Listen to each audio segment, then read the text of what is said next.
I just moved into my first apartment here in Singapore and found this in the storage cupboard. This is a bird singing contest trophy from 1991 left by the owners. And yes, I did contact them. They said they actually didn't want it because their dad had way too many. So in this series, we're going to be looking at what bird singing is, if it's still active today, and if it is active, I want to interview some current members of the community to find out more about it because I'm so intrigued.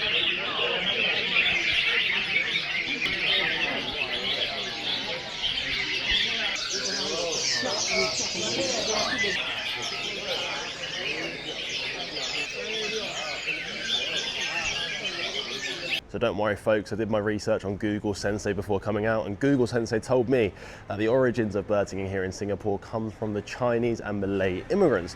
So going on 500-600 years in China, they had a prestigious hobby of keeping birds, similar to falconry in England, which I found quite interesting. They brought that over, and then the Malays in their villages, the kampongs, specifically really liked the zebra doves, murbocs. So zebra doves now are actually a huge part of the culture here for bird singing communities, and it's what the trophy in my apartment is for, a murboc singing contest. And the next part of the story involves these kind of tower blocks. They're called HDBs and they're public housing here in Singapore. After the 60s, there was a huge push to get people from the villages into these tower blocks, basically to improve their quality of living, and it did. But the bird singing community realized they couldn't hold these contests inside of their flats trying to make the birds sing the loudest and all that kind of thing, right? So they had to make these bird singing corners, which were third spaces outside that they could use for these contests. And that leads us nicely onto what I'm doing today, which is going to see the Kebun Baru Bird Singing Club, which is the mecca of bird singing here in Southeast Asia. Now I want to get past the Google Sensei answers and I want to see what the club actually means to the people that are involved. I want to see how it survives today. And I want to see how the hell you even train birds for this kind of competition.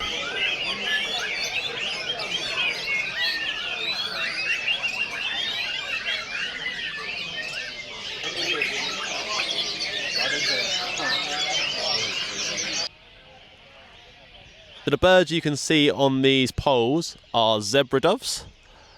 I'm trying to get a better picture for you, but I can't really. To be honest, they look a little bit like pigeons.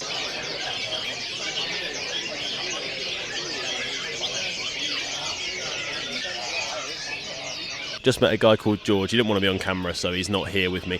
But he told me that some of the more expensive birds here can cost up to $5,000, and the cage also $5,000. So you're looking at 10 grand.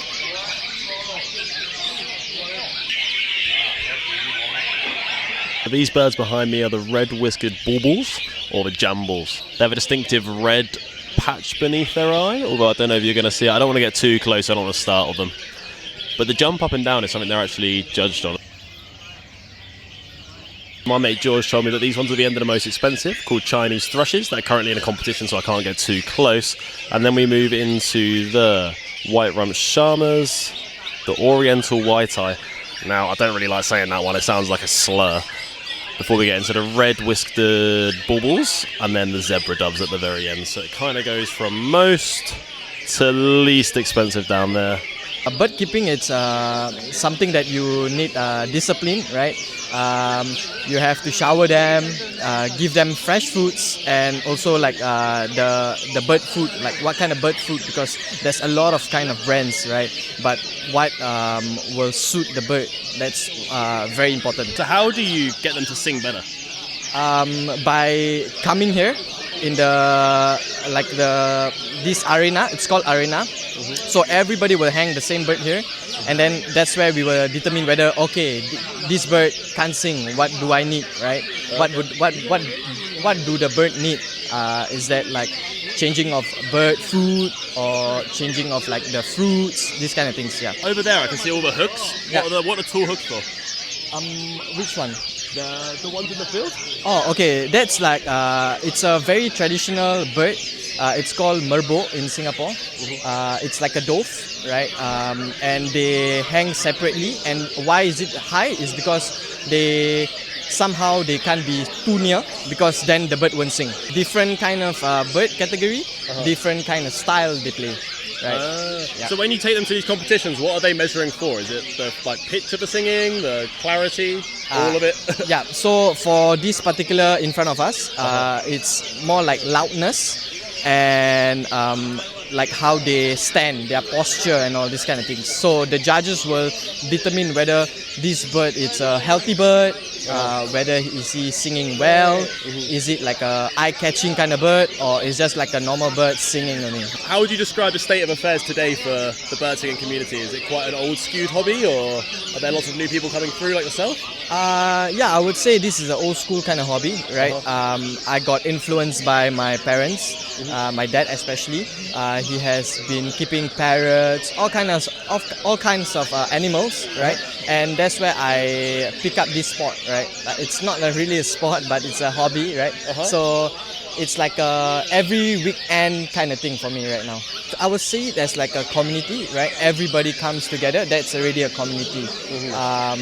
Yeah, it's just that I'm younger, and sometimes I can relate to them, and sometimes I ask for advice from them because they are older than me, right? There you have it, your introduction to bird singing clubs here in Singapore. Just to remind you, this is a Kebam Baru bird singing club in Am Mo Kio. I realise that I repel old men in this community as a 6'3" white man speaking English, but we persevere. Subscribe to see my following episodes. In episode 2 and 3, I promise I'm going to get some older members of the community alongside.